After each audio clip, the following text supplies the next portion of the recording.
E hoje carrega o refrão dessa canção como o ideal de seu trabalho.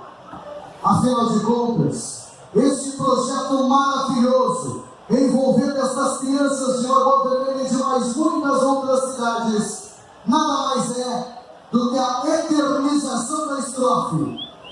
Quero gaita de oito baixos, pra ver o ronco que sai. Com vocês, nossa reverência, a Renato Moguete.